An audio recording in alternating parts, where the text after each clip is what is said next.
জ্যাকি, তুমি এখানে বসে রয়েছো? তোমাকে আমি কতবার কল করলাম বলো তো? ফোন তুলছিলে না কেন তুমি?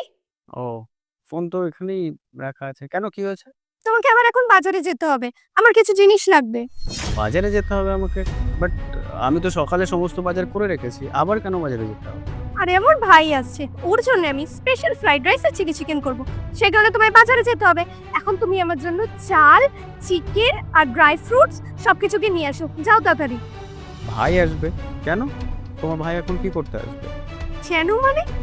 ভাই দিদির বাড়িতে আসবে তাতে সমস্যা কোথায়? এমনিই আসবে ঘুরতে। আর একটা স্পেশাল রিজন আছে। জানো, আমার ছোট বোনের বিয়ে ঠিক হয়ে গেছে। সেই জন্য আমাদেরকে ইনভাইট করতে আসছে। ও আচ্ছা। বাট আমরা তো তোমার বোনের বিয়েতে যেতে পারবো না। কি বললে? আমরা যাব না? আরে আমার বোনের বিয়ে, আমি কেন যাব না শুনি? এই তো আমার ভাই চলেও এসেছে। কেমন আছিস? ভালো, তুই ভালো আছিস? হ্যাঁ, তুই বস, তোর জিজুর সাথে কথা বল, আমি কফি বানিয়ে নিয়ে আসি। তাই ছোট বোনের বিয়ে, তোমাকে আর দিদিকে ১ সপ্তাহ আগে থেকে একসাথে যেতে হবে। ও, ছোট বোনের বিয়ে? কি করলে জামাইবাবু, কার্ডটা এভাবে ফেলে দিলে?